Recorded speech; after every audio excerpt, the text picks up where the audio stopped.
Are you spending too much money on Zapier or Make? Meet N8N, the powerful automation provider that lets you build workflows and AI agents for a fraction of the cost. Whether you need enterprise-grade security with self-hosting or just want to save money on your automated setup, N8N has you covered. In this beginner's guide, I'll show you how to set up N8N and create your first automation from scratch. Let's get started. We're going to keep things really simple here, so don't worry, regardless of your coding experience, you're going to be able to follow along. The workflow trigger is going to be a new email in Gmail. And the action is going to be to send a message in Slack with the email details and link to the email inside of the Slack message. This is just an example. You can use all these principles to connect any apps that you want in a similar workflow automation. Once you log into N8N, you should see a similar screen here. I already have a couple of workflows here, but yours will probably be empty. So we're going to go all the way to the top right here and create our first workflow.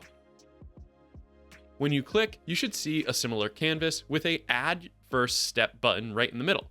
This is exactly what we're going to do. We're going to add our first step. You see this right-hand menu pop up. This is where you choose what triggers your workflow. It could be manual, it could run on an event or a schedule, on a webhook, and a whole bunch of other options. But for us, right now, we're going to choose to run on an app event. Then we have the ability to search for our node, and in this case, it's going to be Gmail.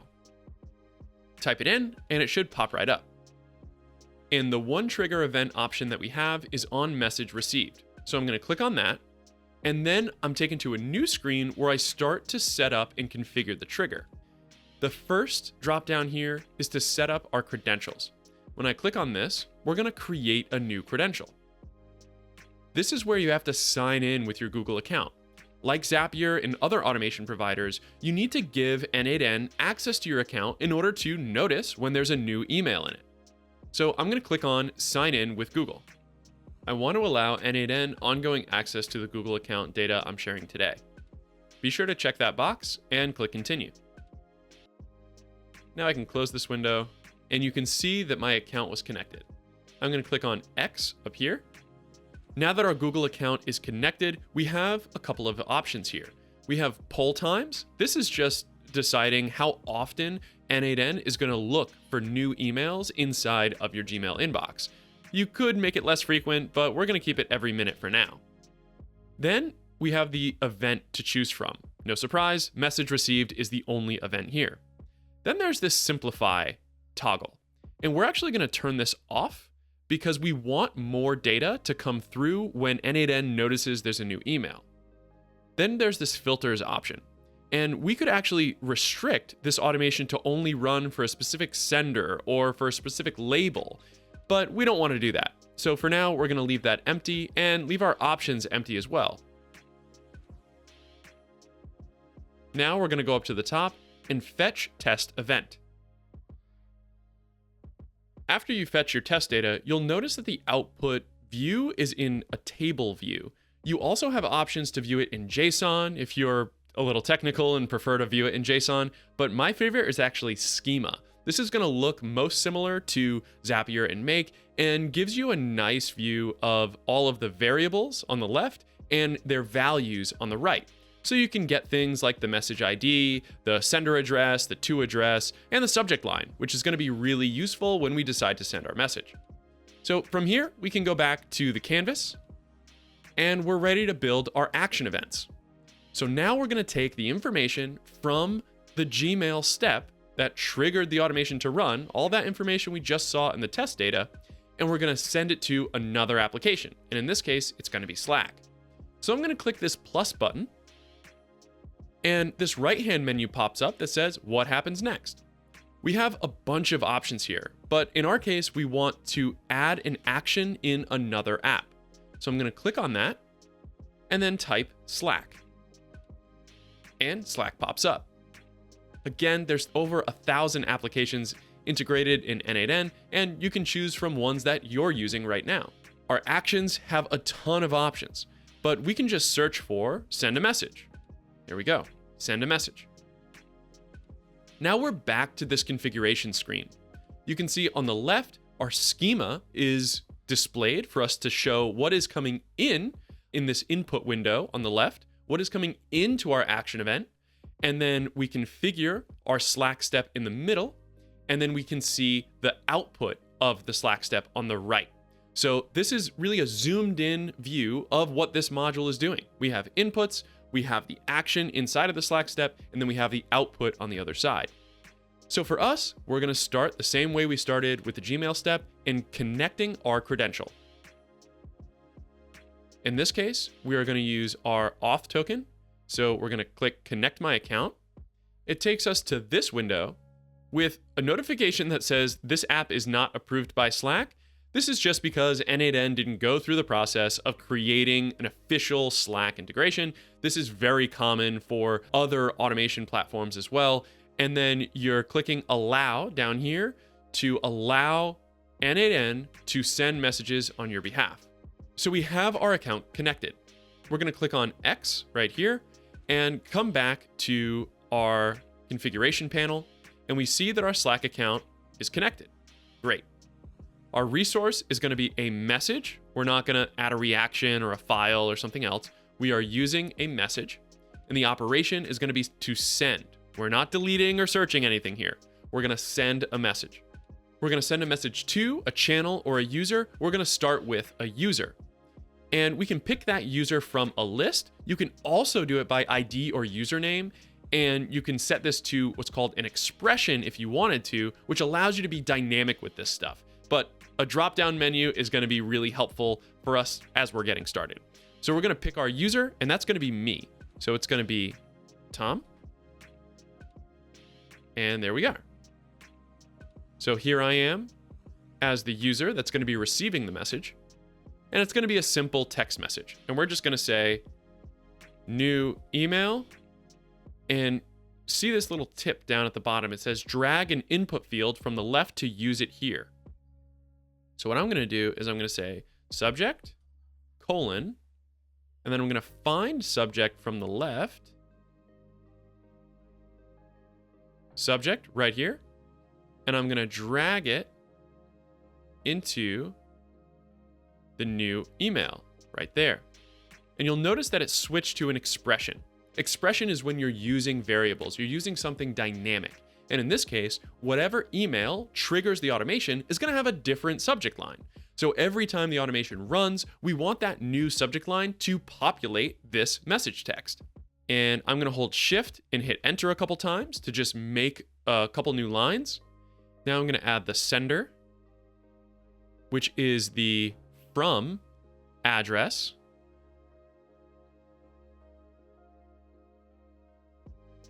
And the timestamp.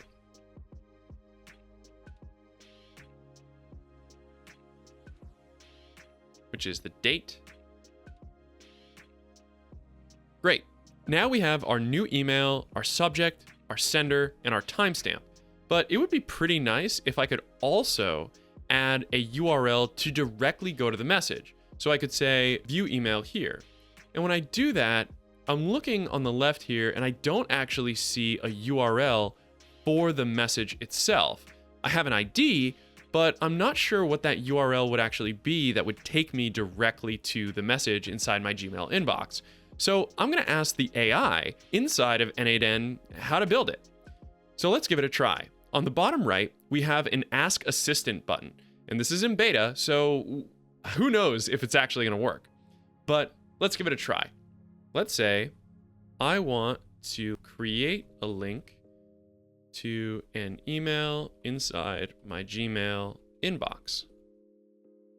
Help me construct the URL based on the email's ID. Awesome. This is actually really helpful.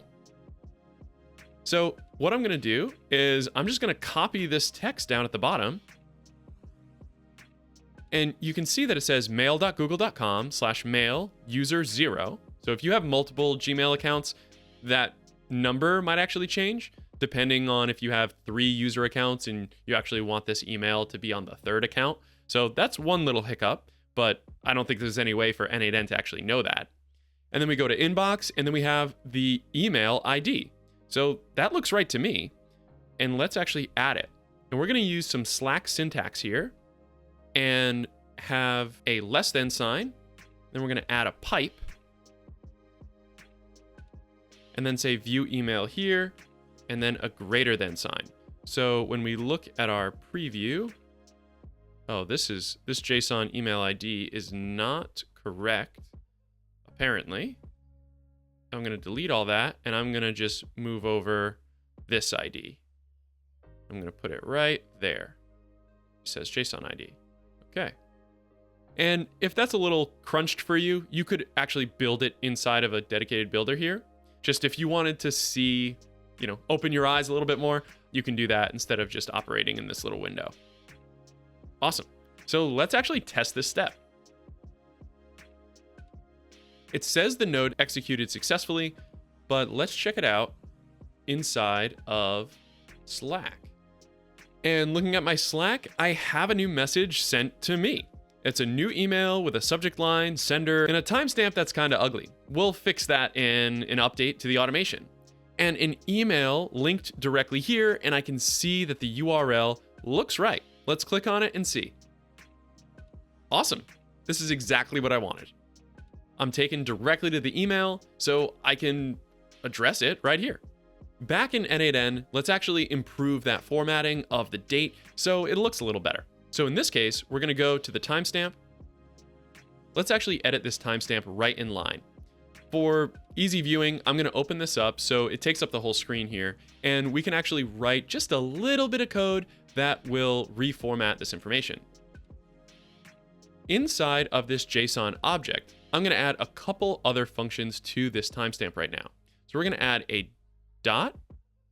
We see toDateTime pop up, and it converts a string to a format that we actually want. So I'm going to hit enter to use this command. And then I'm going to push another dot. Format is the first thing that pops up again. So I'm just going to hit enter again. And then this datetime format is in a year, month, day. So I want to modify this a little bit. I'd rather do MMM, DD, YYY.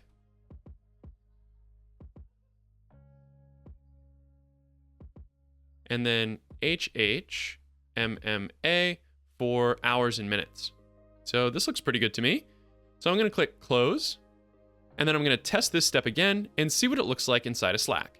Just like that, we have a readable timestamp, February 6, 2025 at 3:27 p.m. Looks a lot better than our previous timestamp. Now that we have a functioning automation, let's add a few more steps to make it more useful and more dynamic to function based off this information. We're going to add a flow control.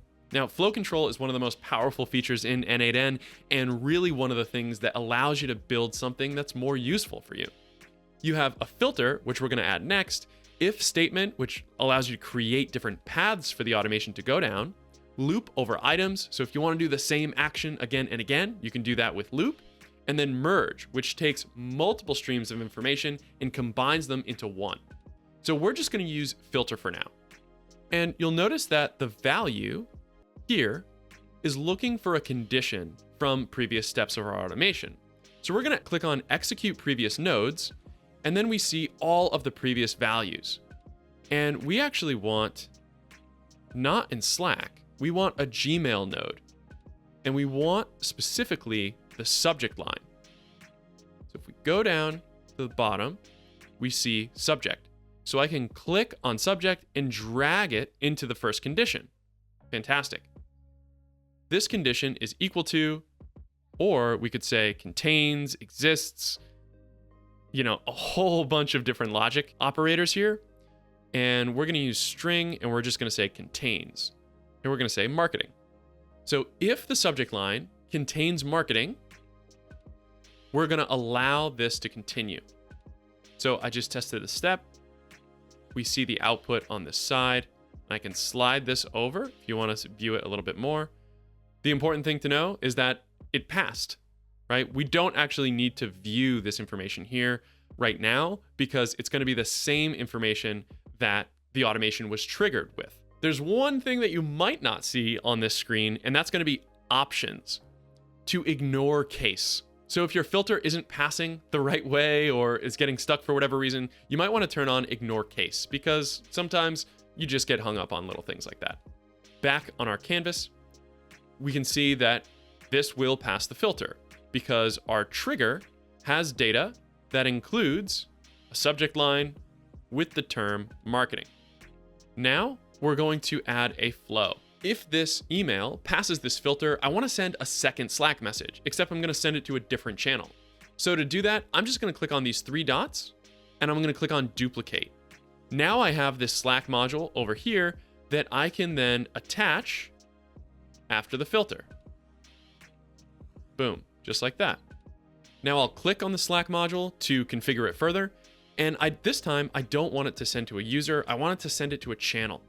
And I'm going to send it to the tutorials channel. So because I duplicated the Slack step, the value inside of all these brackets needs to change to accurately reflect where it is inside of the automation. What I'm going to do is go back to our left inputs panel and update all of these items individually. So instead of JSON subject, we're going to grab the subject here and drop it right back there. And you'll notice that the value changed here to include $Gmail trigger.item.json. So I can actually just copy this value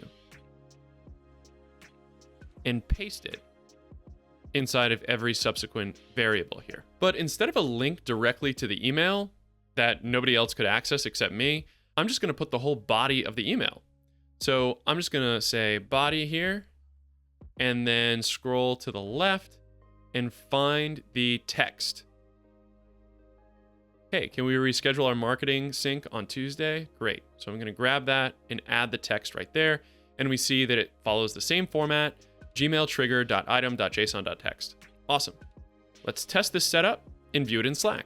And here it is. New email with the subject marketing sync. It's from Matt. Our timestamp looks right. And our body is right here.